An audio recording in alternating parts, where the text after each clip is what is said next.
Hello အားလုံးပဲမင်္ဂလာပါ Teacher Dada ပါဒီနေ့ဗီဒီယိုလေးထဲမှာတော့ Teacher တို့ Spiritual Awakening Journey ကိုရောက်လာတယ်တနည်းအားဖြင့်ပေါ့နော် Spontaneously Spiritual Awakening ရလာတဲ့အခါမှာကိုယ့်ရဲ့ Pure Consciousness လို့ခေါ်တဲ့သိစိတ်လေးနဲ့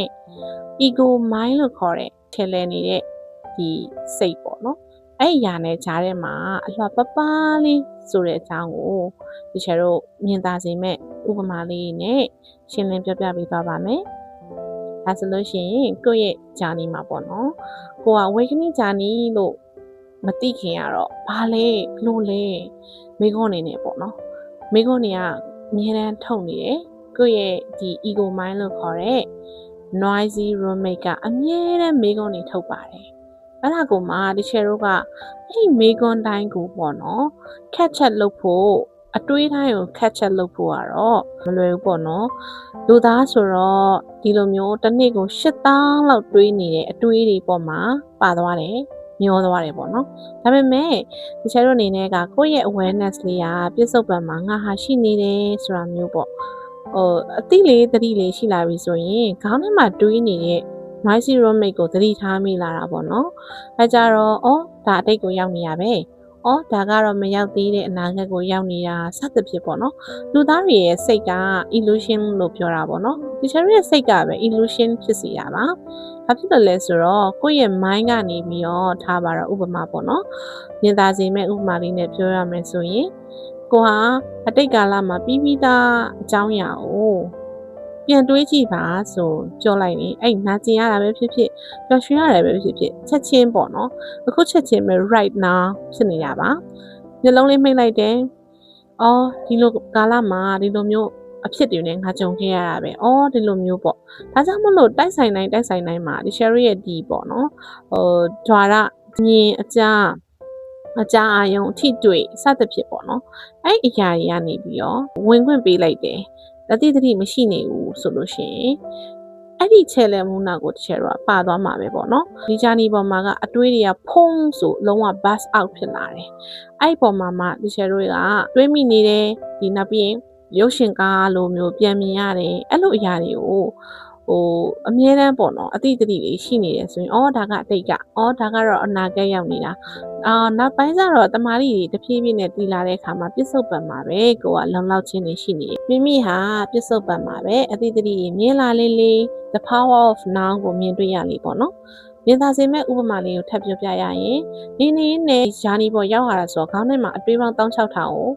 မြင်လာတယ်ပေါ့နော်ဟာအတွေးတွေကစိတ်အစဉ်ကတော်တော်လေးကိုမြန်ဆန်ပါလားဒါမျိုးပေါ့နော်ပြီးရင်တွေးပြီးတော့တခြားတို့အဲ့လိုခေါင်းနဲ့ရောက်လာတာလဲတခြားကြောင့်မဟုတ်ပါဘူး spiritual awakening ရလာတယ်နေထိုင်မှုပြီးသား used to ဖြစ်ပြီးသား consciousness တခုကိုဖုံးကနေပြန်တွေ့ပြီးတော့ဖုံးကနေအဲ့ဒီမှာဒီရုပ်ရှင်ကားလို့ပြန်ပေါ်တာပေါ့နော်ဘာပဲ face moment တွေပေါ်လိုက်မရောက်သေးတဲ့အနာဂတ်ကိုကြိုရောက်လိုက်ဒီလိုပဲအမြဲတမ်း noisy roommate ကကိုယ့်ကိုချဲလဲနေပါလားဆိုတာကိုသိမြင်စီဖို့ဒီ journey ပေါ်ရောက်ရတာပေါ့နော်ဒါကြောင့်လေ the power of now နဲ့နေထိုင်လိုက်တဲ့အခါမှာ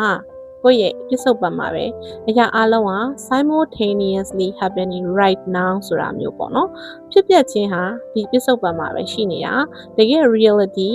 စစ်မှန်ကလည်းပြစ္ဆုတ်ပံမှာပဲရှိနေတာပါဆိုတာကိုမြင်လာပါလိမ့်မယ်ဒါကြတော့ကိုဟာပေါ့နော်ဆွဲလန်းခြင်းတွေမရှိဘူးကိုဟာလုံလောက်နေတယ်အေးချမ်းခြင်းပေါ့နော်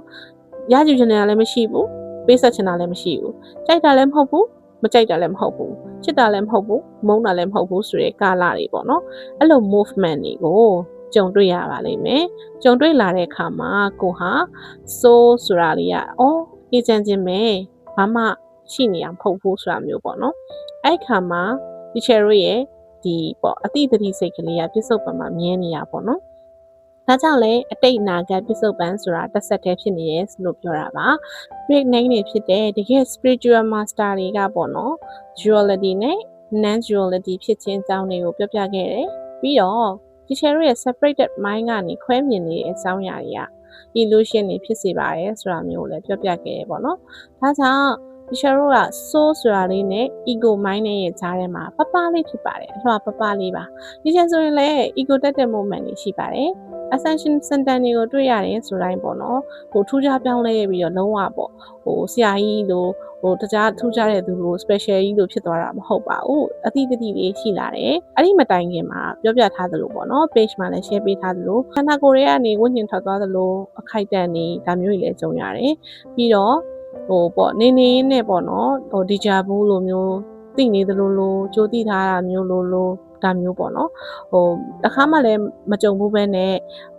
အဲ့ဒီနိုင်ငံကအစားအသောက်တွေလုတ်တက်နေတာမျိုးဒါမျိုးပေါ့နော်ဒီလိုမျိုးတွေကြုံရပါတယ်ဒါကြောင့်လည်း living incarnation ကတကယ်အစစ်မှန်ဖြစ်ကြောင်းပေါ့နော်awakening ဖြစ်တယ်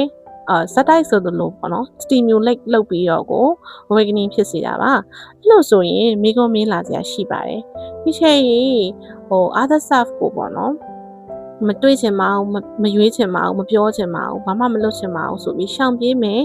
နာကျင်မှုတွေလည်းမခံချင်ပါဘူးမခံနိုင်တော့တာဘိုးဆိုတာမျိုးပေါ့အဲ့လိုမျိုးဖြစ်သွားတယ်ဆိုလို့ရှိရင်လေအဲ့လိုမျိုး movement နေနဲ့ other self ကနေမတွေ့တော့ဘူးမမြင်တော့ဘူးအရာအလုံး block ပြီးတော့ကိုယ့်ဘာသာကိုနေလဲပဲဒီချယ်တို့ရဲ့ပတ်ဝန်းကျင်မိဘအ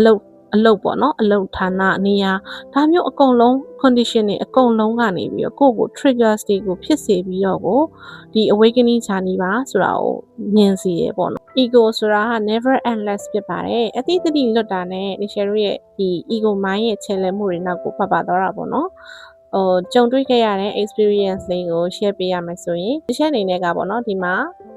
အချိန်ဆိုတာလေဒီ twin flame တွေကြားထဲမှာ living incarnation ဖြစ်တဲ့ကိုယ်နဲ့တွေ့ရတာဆိုတာကိုဒီချက်ရှိကဗီဒီယိုလေးတွေမှာလည်းရှင်းပြခဲ့ပြီပေါ့နော် time machine လို့ခေါ်တဲ့အချိန်ခရီးသွားဆက်ရှိရဆိုလို့ရှိရင်ကိုယ်ပဲဖြစ်တော့အဲ့ဒီ version နဲ့အဲ့လိုရှင်းသန်နေတာကြီးကိုပြန်မြင်ရတာပေါ့နော်ကိုယ်အနေနဲ့ first person အနေနဲ့မြင်ရတဲ့သဘောပါတဲ့ဟုတ်ပါတယ်ဒီချက်လို့ထားပါတော့ဥပမာဒီ time machine လို့ခေါ်တဲ့အချိန်ခရီးသွားဆက်ပေါ့တက်ထိုင်လိုက်မယ်ပြီးရင်တကားဆွဲဖွင့်လိုက်မယ်အဲ့ခုနှစ်သေးကိုပြန်သွားကြည့်မယ်အဲ့ကြရင်အဲ့လိုပုံစံရှင်းသန်နေတာကိုကိုကမြင်နေရမှာပါဒါကြောင့်လေ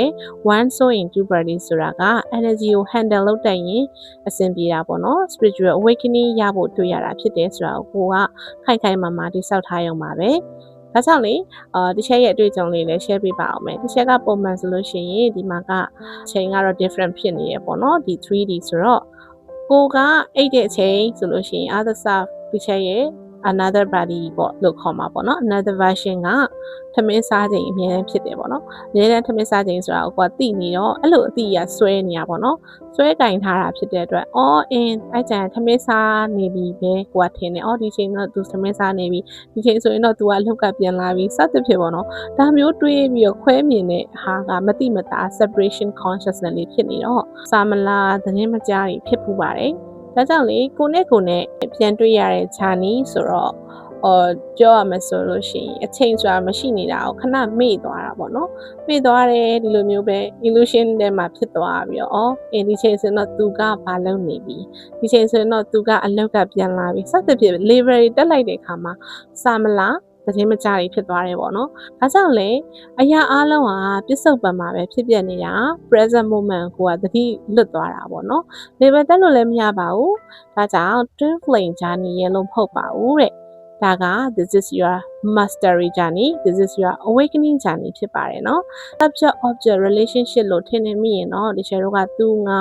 ယောက်ျားမိန်းမပုဂ္ဂိုလ်သတ္တဝါဆိုပြီး label တွေတက်မိမယ်အဲ့ကြတော့နောက်ကနေ ego mind ကနေသတ်မှတ်လိုက်တာပဲဒီကတော့သူကတော့ဒီလိုလုပ်သွားတာသူကတော့ငါ့ကိုဒီလိုလုပ်သွားတာသူရဲ့ personality ကဒီလိုရှိတာစသဖြင့်ပေါ့เนาะဒီလိုမျိုးတွေခွဲခြားမြင်ပြီးတော့သတ်မှတ်လိုက်တဲ့နောက်မှာတော့ဒီအားလုံး internet ပေါ်မှာပြောနေကြတယ် separated mind ကနေခွဲမြင်လိုက်တဲ့အခါမှာ unity consciousness ဆိုတာမျိုးမဖြစ်လာတော့ဘူးပေါ့နော်အဲကြတော့ twin flame တွေမတွေ့ပါဘူးဒီချေကြီး separation ကာလကဘလို့ဒါမျိုးတွေပေါ့တကယ်တော့ you are your twin flame ဖြစ်ပါတယ်သင်ကသင်ရဲ့ twin flame ဖြစ်ပြီးသားပါပဲနှစ်ယောက်မဟုတ်ပါဘူးเนาะဒါဆိုလို့ရှိရင်တော့ ego mind နဲ့ unity consciousness ရဲ့ကြားထဲမှာအလွာပပလေးဆိုတာကိုဒီဗီဒီယိုလေးကနေတစ်ဆင့်ပေါ့နော်သိလောက်ပြီလို့ထင်ပါတယ်နောက်ထပ်ဗီဒီယိုလေးတွေမှာလည်းတွေ့ကြပါမယ်နော် thank you